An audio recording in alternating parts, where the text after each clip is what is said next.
Olá, seja bem-vindo a mais uma aula aqui da nossa playlist IBGE. Deixa eu te explicar o porquê dessa playlist do IBGE. Vamos esquematizar o projeto aqui. Em 2020, o governo realizará o Censo 2020. O censo é um estudo realizado para o levantamento de informações sobre a população brasileira. Algumas perguntas nesse estudo devem ser respondidas: quantos somos, como somos, onde vivemos e como vivemos. O órgão responsável pelo estudo é o IBGE, Instituto Brasileiro de Geografia e Estatística. Ele percorre todos os municípios do país, visitando domicílios para entrevistar as pessoas. E para realizar esse grande projeto, o governo precisará de mão de obra para realizar o censo. É aqui que você entra. São mais de 234 mil vagas. Agora, vamos ao nosso edital verticalizado. Nessa aula, nós vamos falar sobre proposições, o valor verdadeiro ou falso dessas proposições. Utilizaremos também proposições compostas e proposições equivalentes. Então é isso, pessoal. Vamos à nossa aula. Mas antes, para quem ainda não me conhece, eu sou Cláudio Mota, professor de matemática, empreendedor digital e bancário. Eu sou um dos fundadores aqui do Método Papio. Pessoal, então vamos iniciar falando um pouco sobre o cabeçalho dessa questão. A disciplina aqui é raciocínio lógico. Essa é uma questão que foi retirada de uma prova aplicada em 2018. É uma questão, então, bem atual. E a banca relacionada aqui é a Fundação Getúlio Vargas, que é a nossa banca de interesse para os concursos do IBGE. Eu peço que vocês prestem atenção nessa afirmação que é verdadeira.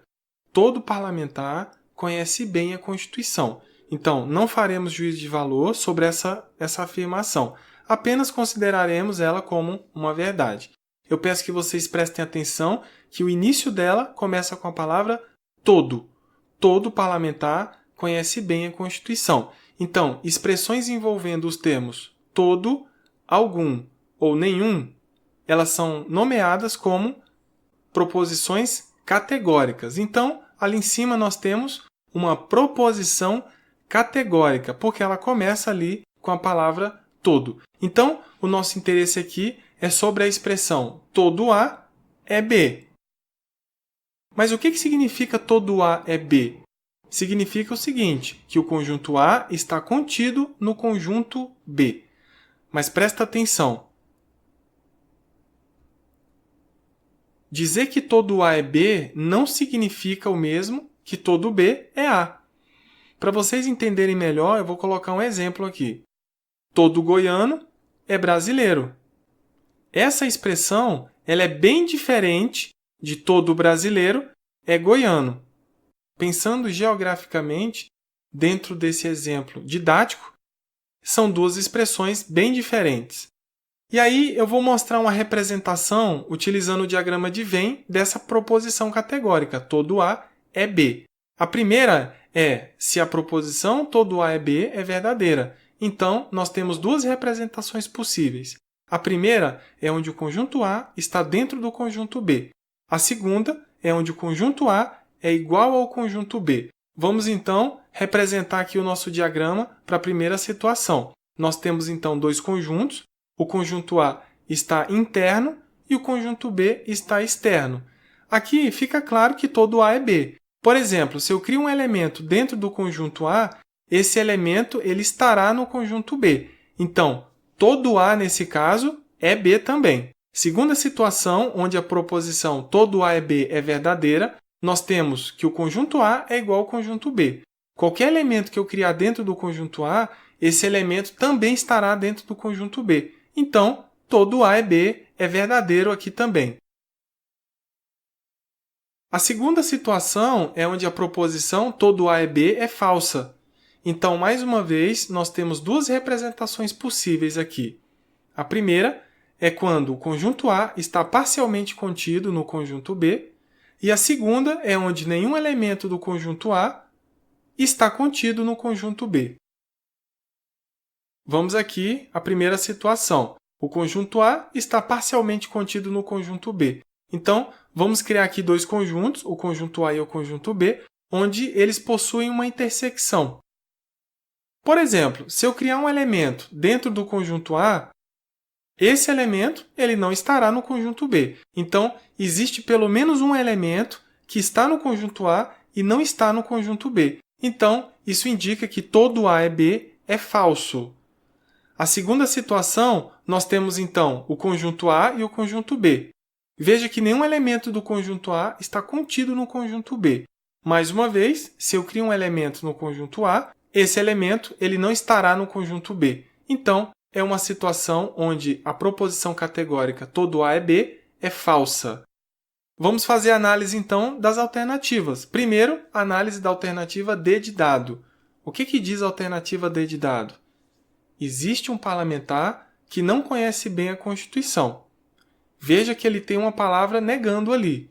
Não conhece bem a Constituição. Então, vamos colocar aqui o nosso diagrama, onde a proposição todo A é B é verdadeira, onde o conjunto A está contido no conjunto B. Ele diz que existe um parlamentar que não conhece bem a Constituição.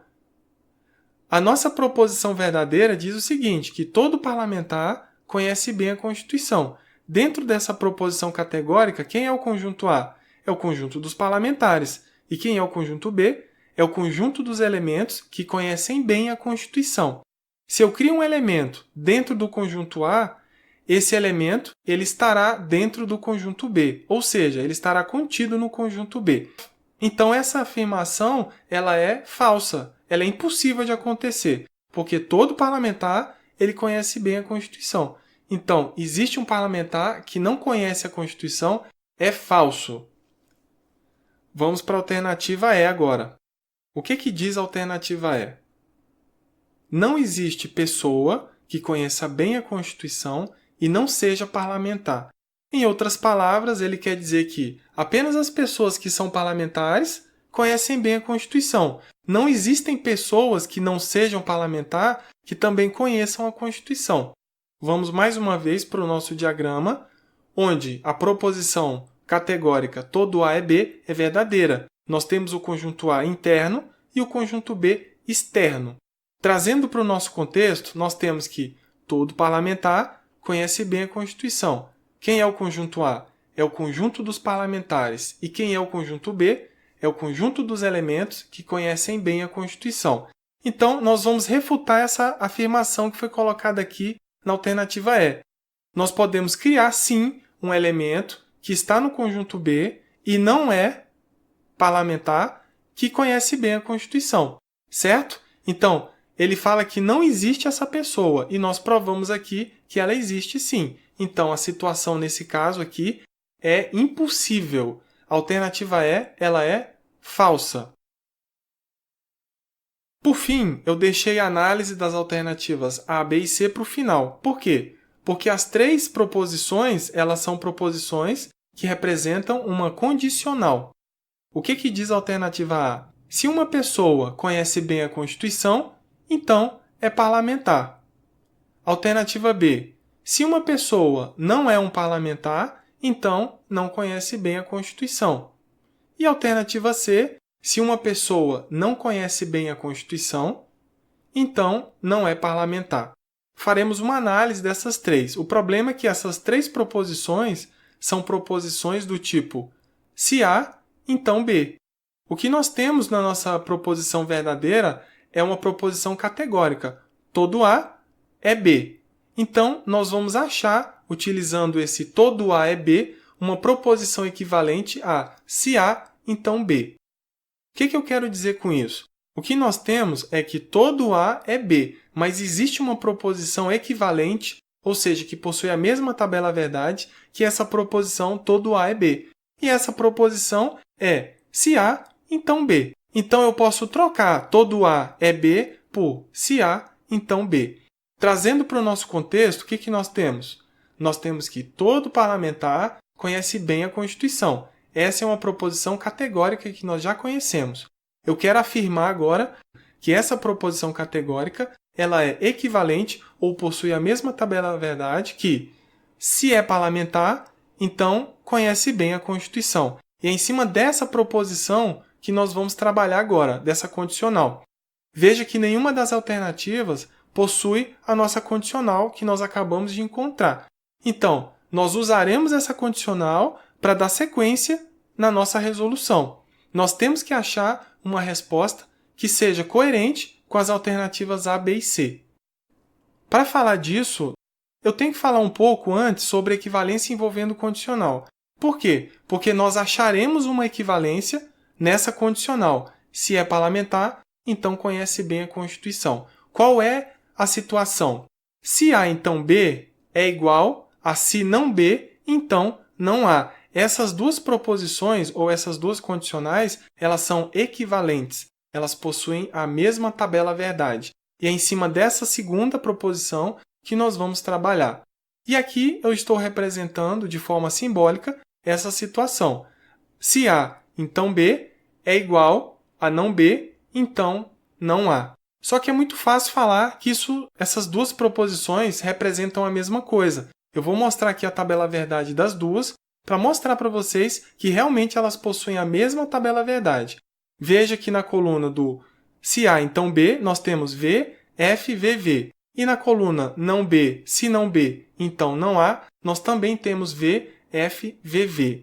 Agora eu quero que vocês se atentem às duas primeiras colunas, coluna A e B. Nós temos todas as situações possíveis. VV, FF para o A e VF, VF para o B. Agora, veja que, como exemplo, eu vou dizer o seguinte, que nessa primeira linha, o A é verdade. Então, o não A, que é a negação, tem que ser uma falsidade.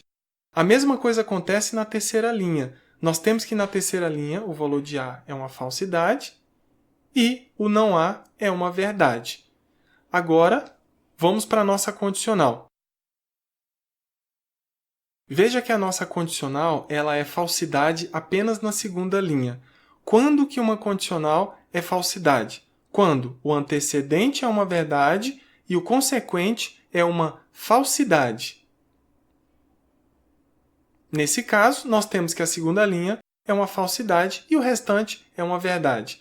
Na última coluna, nós temos se não B, então não A. Ela é falsa também na segunda linha. Isso acontece por quê? Porque o antecedente é uma verdade, no caso não B, e o consequente é uma falsidade, no caso F.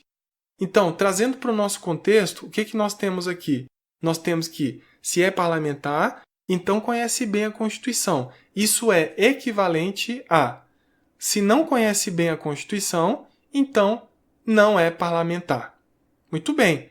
A partir dessa segunda proposição que nós achamos aqui, nós podemos achar a nossa resposta correta.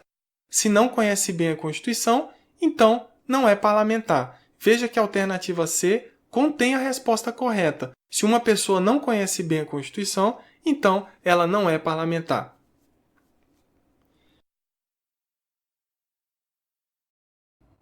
Então, pessoal, acabamos mais uma resolução aqui da nossa playlist dedicada aos concursos do IBGE. Espero que você tenha gostado. Eu já peço que você deixe o seu like. O nosso canal aqui no YouTube é Método Papio.